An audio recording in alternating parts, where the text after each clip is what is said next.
सवाल भगवान श्री राम पे उठाए गए, सवाल भगवान श्री कृष्ण पे उठाए गए, तो आज अगर ऑपरेशन सिंदूर पे भी सवाल उठाए जा रहे हैं तो मुझे इससे कोई बहुत अचंभा नहीं है।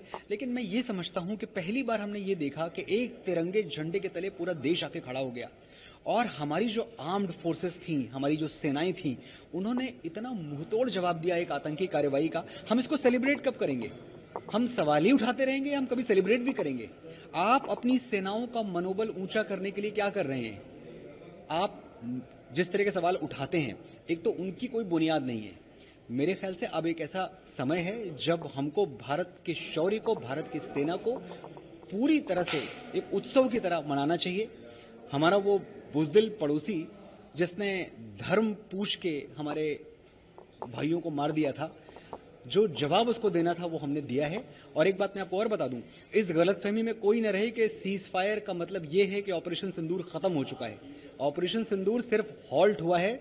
मुझे तो पूरी संभावना इस बात की लगती है कि अगर पाकिस्तान अपनी कायरता से, अपनी बुज़दिली से बाज नहीं आया तो हो सकता है पाकिस्तान के खत्म होने के बाद ही ऑपरेशन सिंदूर खत्म। पार्टी एक तरफ कहती है कि वो सहमत है कि जो विदेशी डेलीगेशन भेजा है, लेकिन उस पर सवाल भी उठाती है। उसको कैसे? जो विपक्ष है वो, विपक्ष का काम है सवाल उठाना। अगर ऐसा होता कि ये सर्वदलीय डेलीगेशन ना होके एक पार्टी का डेलीगेशन होता, तब सवाल एकदम लाजमी था कि भाई आपने सिर्फ भारतीय जनता पार्टी की या किसी भी एक दल के लोगों को कैसे भेज दिया? देश में और भी आवाजें हैं, और भी इंटेलेक्चुअल्स हैं। तो मुझे हंसी इस बात पे आ रही है कि जब सबको भेजा गया, जब सब पार्टियों से राय मशवरा करके और हमने कुछ डेलीगेट्स चुने जो जाके हमारा पक्ष इंटरनेशनल फोरम पे रखेंगे, तो इसमें शिकायत मैं ढूंढ नहीं पा रहा हूं। मैं भी समझना चाहता हूं कि शिकायत हो मुझे, पर मुझे हो नहीं रही है शिकायत। किसी को क्यों शिकायत है? एक और बड़ा सवाल सर उठता है, बार बार वो बयान दिया, हालांकि उस बयान का भारत द्वारा खंडन किया गया जी, लेकिन फिर भी उस चीज को बार बार कहा जा रहा है कि कहीं ना कहीं यूएसए का इसमें जो है, यूएस का हस्तक्षेप था, जिसके बाद सीज फायर। हमारे प्रधानमंत्री जी ने इसका खंडन स्पष्ट शब्दों में कर दिया है और मुझे लगता है उसके बाद किसी शंका की, किसी संदेह की कोई गुंजाइश नहीं बचती है।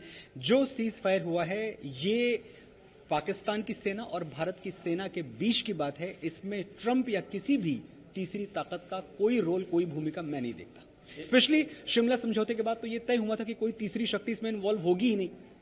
तो भारत तो अपने हर समझौते के साथ, अपने हर शब्द के साथ अडिग खड़ा रहा है।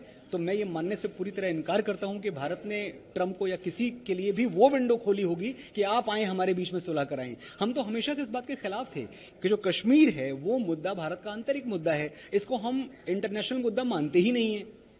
तो ये बड़ा हास्यास्पद है कि ट्रंप आए और उन्होंने फोन किया। जो बातें हमने भी सुनी हैं, इस पे मुझे सिर्फ हंसी आती है और मुझे लगता है ऐसा कुछ नहीं हुआ। जो मोदी जी कहते हैं, जो प्रधानमंत्री का वक्तव्य है, पूरे देश को उसके साथ उस पर सामंजस्य रखना चाहिए और उस पर विश्वास रखना चाहिए जी। और बहुत सारे आईएसआई के ऐसे जासूस भी पकड़े गए हैं जो एटीएस ने पकड़े, उसको लेकर के आपका क्या है? मुझे बड़ी शर्मिंदगी होती है कि यूट्यूब जो एक कम्युनिटी है, इसका काम भी राष्ट्र निर्माण है।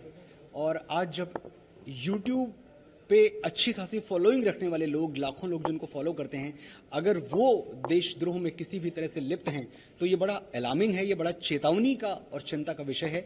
मुझे लगता है कि हमारी एजेंसियों को, हमारी सुरक्षा एजेंसियों को इस पे और काम करना चाहिए और जितनी जल्दी हो सके।